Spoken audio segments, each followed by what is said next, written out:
थी जो रोज दाना चुगने के लिए अपने बच्चों को घोंसले में छोड़कर दूर जंगलों के पार बस्तियों में जाया करती थी। एक दिन किसी घोड़े पर उसने एक चने का दाना पाया। वह उसे लेकर चक्की में दरने के लिए गई।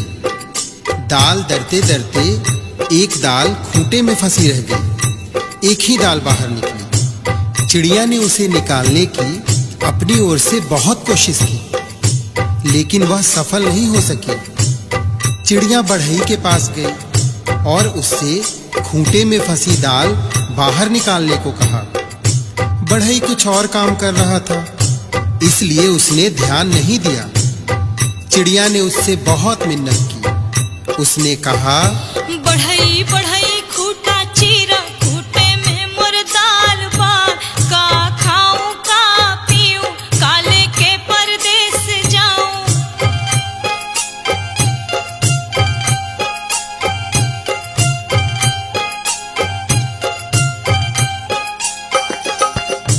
बढ़ई ने उसकी एक न सुनी और उसे दुत्कार कर भगा दिया। फिर वह राजा के पास गई। चिड़िया ने राजा से गुहार लगाई, राजा, ऐसे बढ़ई को दंड दो जो मुझ जरूरतमंद की बात नहीं सुनता। राजा राजा बढ़ई डंडो, बढ़ाई ना खूंटा चीरे, खूंटे में मोर दाल बा, का खाऊं का पीऊं, काले के परदेस जाऊं।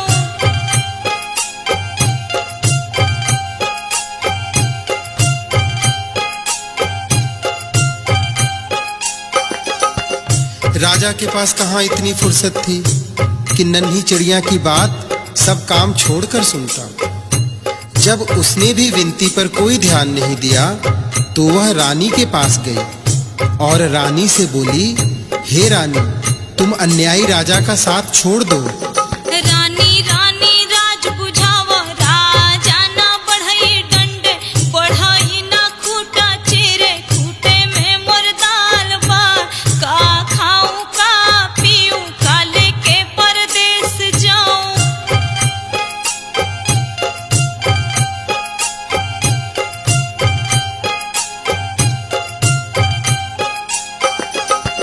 रानी भला अपने राजा को क्यों छोड़ने लगी? रानी ने रोती बिलखती चिड़िया की एक न सुनी और उसकी बात मानने से इनकार कर दिया। फिर गौरैया उड़ी सांप के बिल के पास जाकर रोने लगी। बिल से निकले सांप से अपनी विनती दोहराई। सरप सरप रानी डसा, रानी ना राजा छोड़े, राजा ना बढ़ई डंडे, बढ़ई ना खूंटा चीरे, खूंटे में मोर दाल बा, का खाऊं का पीऊं, काले के परदेस जाऊं।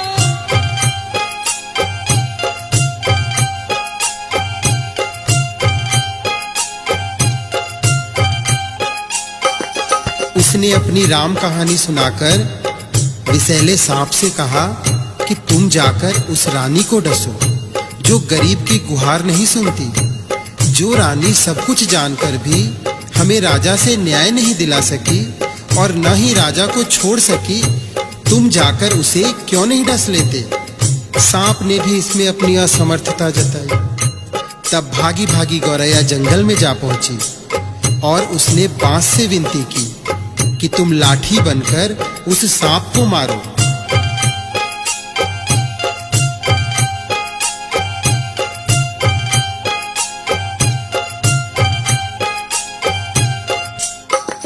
लाठी लाठी सारप पीटो, सारप ना रानी डसे, रानी ना राजा छोड़े, राजा ना बढ़ई डंडे, बढ़ई ना खूंटा चीरे, खूंटे में मोर दाल बा, का खाऊं का पीऊं, काले के परदेस जाऊं।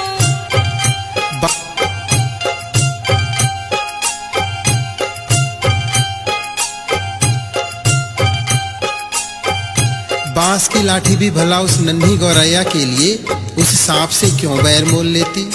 उसने भी इनकार किया। तो गौरैया गुस्से से भर उठी और उड़कर भड़बूजे के यहाँ भभक रही आग के पास जा पहुंची और उसे ललकारा, हे आग, तुम सारे जंगल को जलाकर राख कर दो, जिसमें वह बांस के पेड़ हैं, जिसकी लाठी मुझ गरीब और बेसहारा के लिए नहीं उठती, कोई मुझे मेरा हक नहीं दिलाता।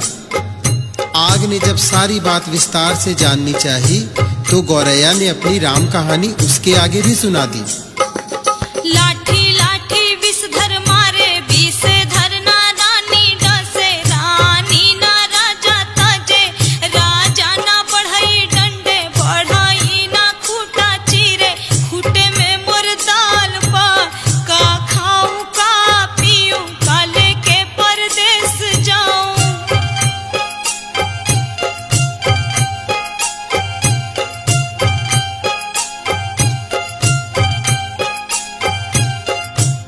फिर आग ने इतनी छोटी सी बात के लिए जब गौरैया की बात मानकर पूरे जंगल को जलाना ठीक नहीं समझा और जंगल को जलाने से इनकार कर दिया, तो गौरैया बहुत दुखी हुई, लेकिन निराश नहीं। वह सागर के पास पहुंची और उसे अपनी पूरी बात सुनाकर आरजू की। सागर सागर आग बुझावा, आग ना जंगल जारे, जंगल ना लाठी पटवे, लाठी ना विषधर मारे, विषधर ना रानी डसे, रानी ना राजा तजे, राजा ना बढ़ई डंडे, बढ़ई ना खूटा चीरे, खूटे में मोर दाल बा, का खाऊं का पीऊं, का लेके परदेस जाऊं।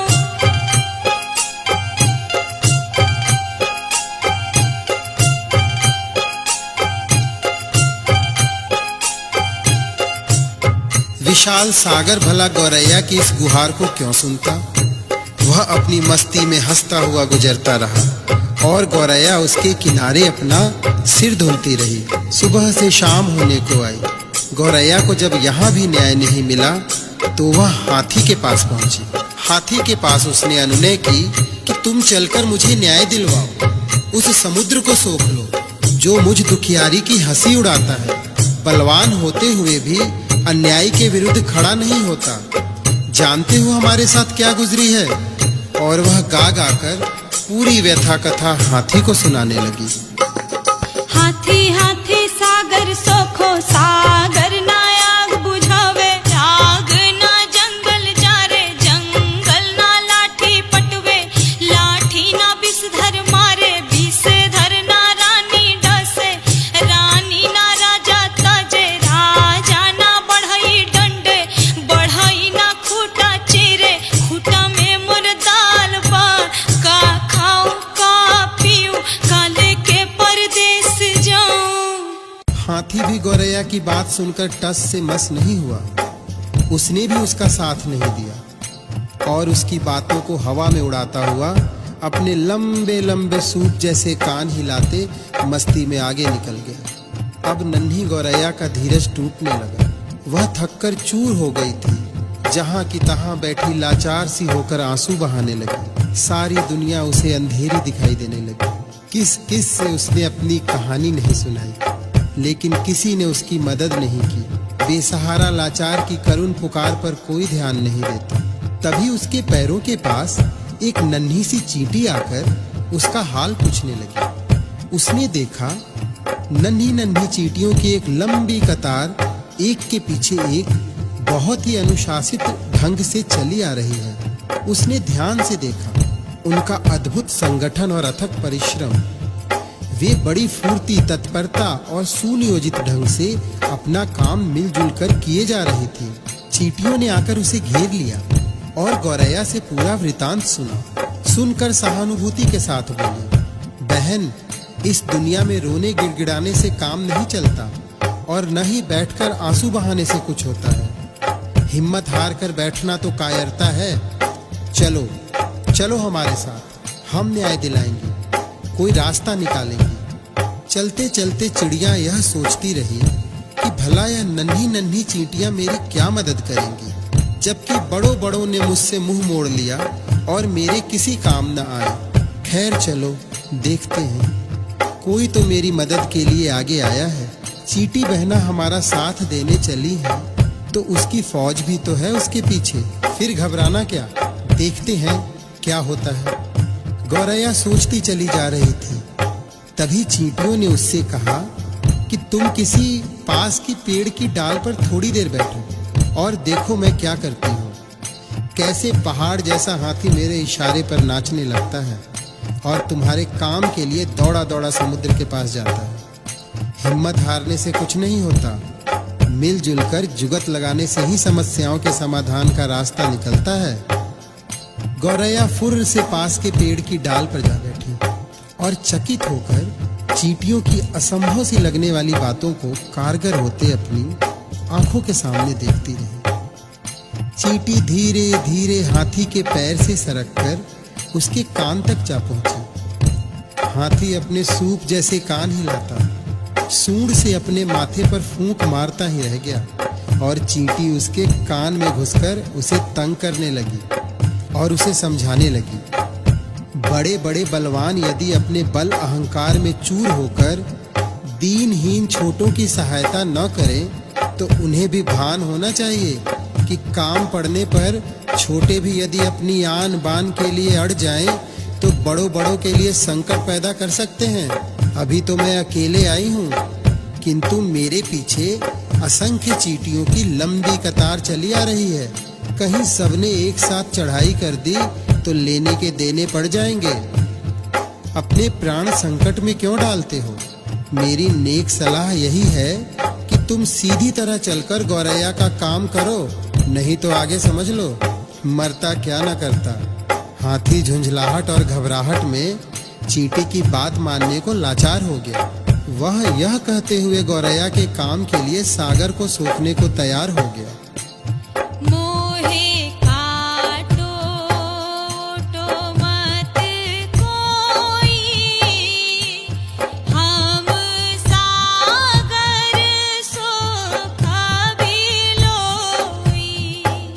चींटी ने हाथी का पिंड छोड़ दिया और गौरैया उसे धन्यवाद देते हुए हाथी के पीछे पीछे उड़ती वापस सागर की ओर लौटी।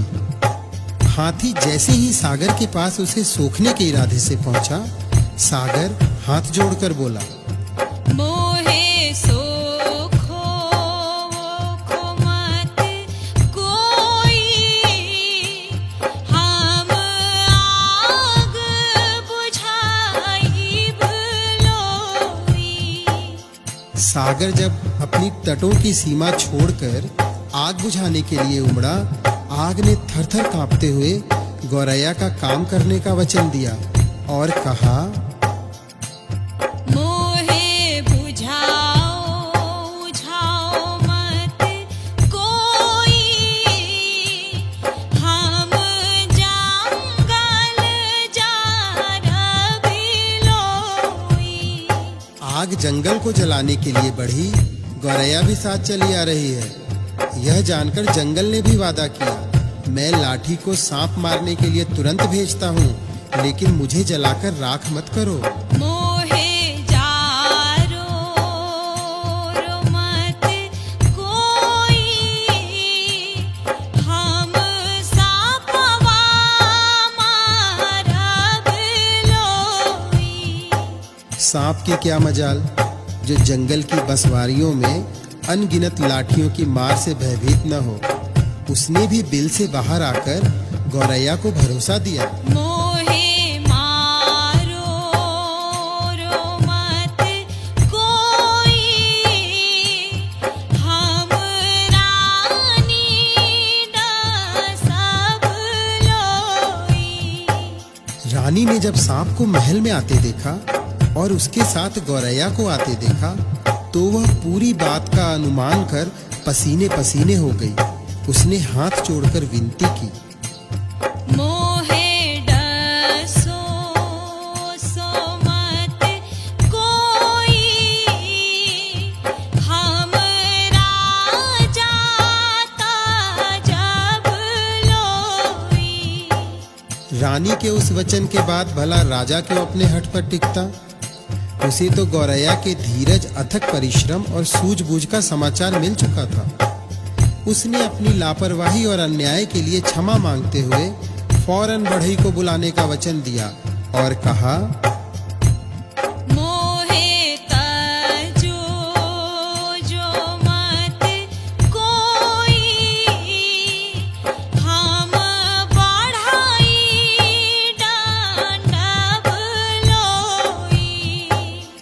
क्या था? बढ़ई ने राजा के सामने आकर गौरैया की बात न मानने का अपराध कबूल किया और थरथर कांपते हुए राजा से गिड़गिड़ाकर विनती की।